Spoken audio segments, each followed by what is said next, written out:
नमस्कार, आप देख रहे हैं यूथ मीडिया। मैं हूं आपके साथ प्रताप अभिषेक।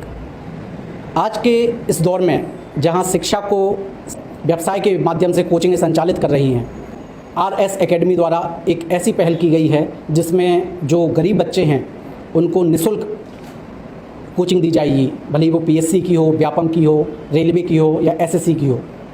तो इस बारे में हम ये जो पूरी जो कार्यक्रम है RS एकेडमी द्वारा, उसको थोड़ा सा जानने समझने आए हैं।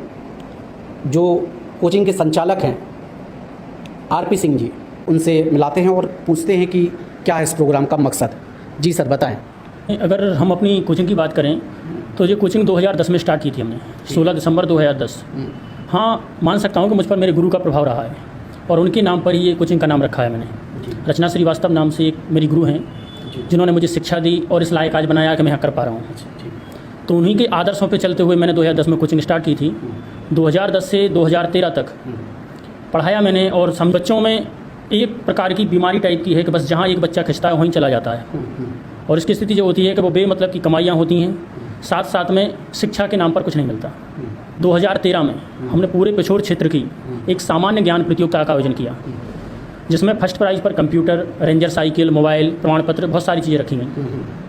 जिसमें देखा गया कि पिछोर से बहुत सारे छात्रों ने उसमें भाग लिया था। लगभग 300-400 विद्यार्थी उपस्थित हुए जिन्होंने टेस्ट दिया और टेस्ट देने पर प्राइज डिस्ट्रीब्यूट की गई।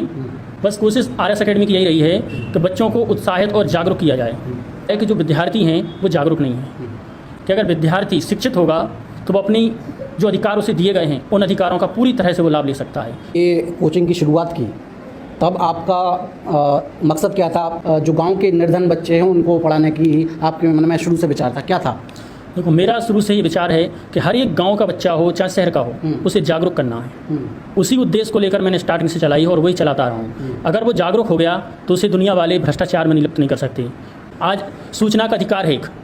अब बहुत सारे विद्यार्थी ऐसे हैं कि जिन्हें मालूम नहीं होता कि सूचना का अधिकार क्या है। सूचना के अधिकार में यह है कि यदि आपकी पंचायत में कोई कार्य हो रहा है या कहीं पे भी कोई कार्य हो रहा तो उसके बारे में आपको संपूर्ण जानकारी लेना है, तो आप सूचना के अधिकार के तहत जानकारी ले सकते हैं। का कहना है कि जागरूक करना है। हाँ। तो जागरूक करने के तो और भी माध्यम हो सकते हैं, तो आपने यही माध्यम क्यों चुना कोचिंग का? इसका रीज़न ये है कि जब हम बचपन में पढ़ते हैं, कोई कविता पढ़ते, कोई कहानी पढ़ते या किसी महावीर के बारे में पढ़ते हैं, तो वो हमें जीवन भर याद रहता है। तो मैंने यही समझा कि अगर अपन बचपन से ही बच्चों को ये शिक्षा दी जाएगी कि भ्रष्टाचार से हमें कैसे निपटना है, अपने अधिकारों को कैसे पालना है, तो शिक्षा से अच्छा साधन दूसरा नहीं हो सकता।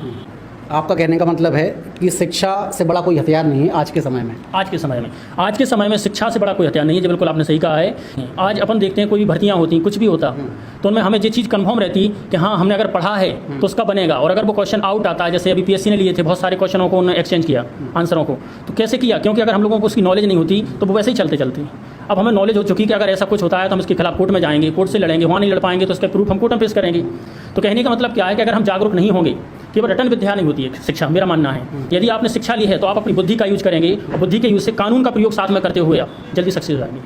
आप अपने बारे में थोड़ा सा बताइए, आप मूल रूप से कहाँ से हैं और आपने शिक्षा में आपने क्या किया है? मेरी अगर बात करें तो मैं एक छोटे से गाँव से हूँ, पिछोर के पास में है एक मानपुर गांव से हूँ। जब मैंने शिक्षा ग्रहण की थी ना, उस समय और आज की शिक्षा में बहुत अंतर हो गया। उस समय जब हम गांव से आया करते थे पैदल, सुबह 4 बजे निकलते थे, सुबह 6 बजे कोचिंग रहा करती थी, तो रास्ते में पता है तालाब था। इस समय तो अभी पुल बन गया, उस समय पुल नहीं था। उस समय तालाब था और तालाब में नौका चलती थी। हम लोग उस नौका को पार करके गाँव से आते थे पिछोर में शिक्षा लेने, और दोनों टाइम आते थे, सुबह भी कोचिंग आते थे, शाम को भी कोचिंग आते थे। इसकी मतलब शिक्षा के लिए आपने संघर्ष किया है, काफ़ी संघर्ष किया है। और संघर्ष में मैं अपने मानता हूँ कि मेरे गुरुओं ने बहुत सपोर्ट किया है। आप अपनी कोचिंग के थोड़ी सी हिस्ट्री के बारे में बताइए कि कितने बच्चे सेलेक्ट हुए हैं पहले, कुछ उसके बारे में। कोचिंग की अगर मैं बात करूँ तो 2013 में जब मैंने पहली बार सामान्य ज्ञान प्रतियोगिता आयोजित की तो मुझे समझ में आया कि कुछ प्रतियोगी परीक्षाएं भी होती हैं। इससे प्रतियोगी परीक्षा की तैयारी करें कैसे? पहला कंडीशन ये थी क्योंकि पैसा नहीं था इतना। दूसरी कंडीशन ये थी कि उसके बारे में जानकारी नहीं थी। तो एक साल एक पास में गांव है बनोटा, वहाँ पर मैंने अतिथि शिक्षक किया।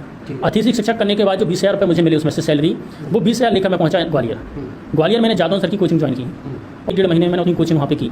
उसके बाद मैं वापस पिछोर आया और पिछोर में आकर मैंने फिर से स्टार्ट कर दी शुरू कॉम्पिटिशन। PSC से संबंधित जितने तथ्य थे सारे तथ्यों को समझा, जाना कि बच्चों को हम कैसे अच्छी से अच्छी शिक्षा दे सकते हैं। उसके बाद जरूरत पड़ी तो मैंने ऑनलाइन क्लासें भी ली, जहाँ से पूरी सिलेबस के लिए कंप्लीट कर पाया।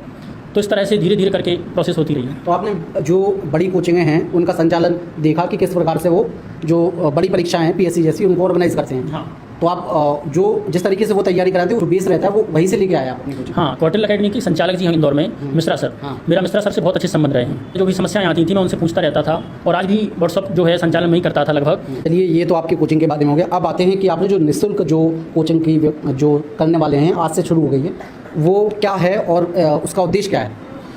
जैसे कि मैं बताऊं आपको, तो 2016 में सबसे पहले मेरी कोचिंग में सिलेक्शन दिए थे यहाँ से।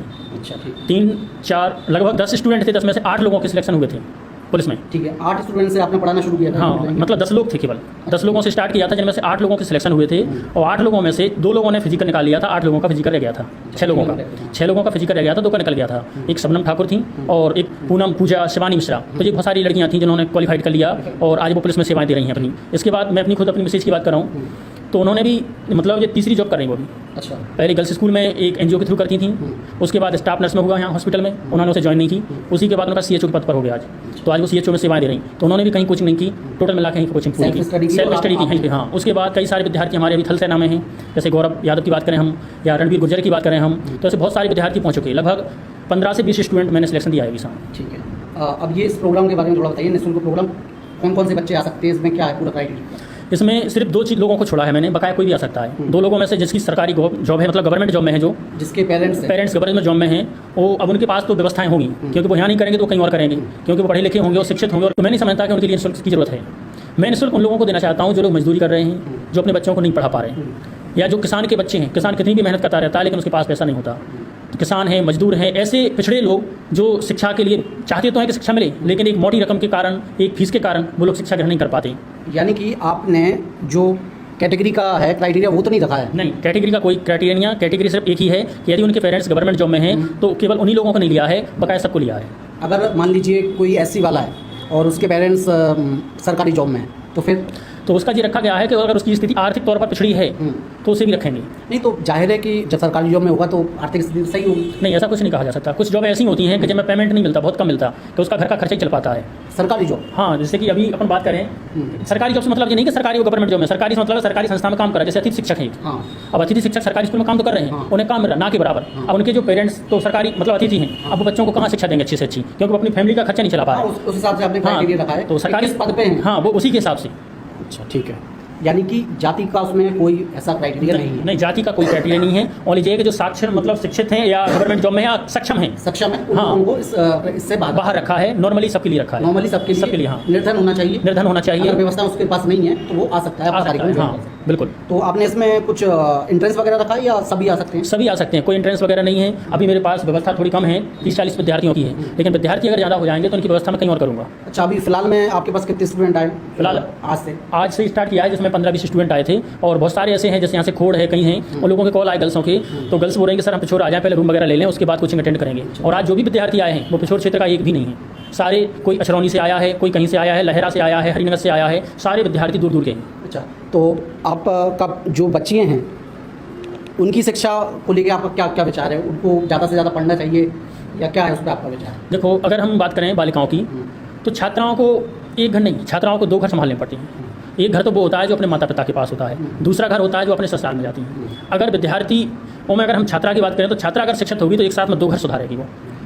ठीक, एक तो वो अपना घर सुधारेगी, दूसरा अपनी ससुराल का घर सुधारेगी। साथ साथ में उससे जो आने वाली पीढ़ी है, उनके जो बाल बच्चे होंगे, उनको भी एक शिक्षित परिवार मिलेगा, और शिक्षित परिवार मिलेगा तो कहीं ना कहीं उनके बच्चे भी एक अच्छी लाइन में जाएंगे, वो भी समाज के लिए कुछ काम करेंगे भविष्य में। तो आपने अभी अपने अनुभव के दौरान देखा है कि लोगों में जागृति आ रही है अपनी बालिकाओं को शिक्षा के लेके नहीं आ रही है? आपने क्या देखा अपने अनुभव से ग्रामीण इलाके में खासकर? हमने ये देखा है कि अगर अपनी कोचिंग की बात करें हम, तो बॉयज़ से ज़्यादा गर्ल्स आती हैं हमारे पास। ठीक, हर एक बैच में बॉयज़ से ज़्यादा गर्ल्स हैं, और गर्ल्सों को जो चीज़ समझ में आ रही, मैं केवल ऐसा ज्ञान नहीं देता जो सिद्धांतिक ज्ञान है, सिद्धांतिक के ज्ञान के साथ साथ व्यवहारिक ज्ञान भी देता हूँ।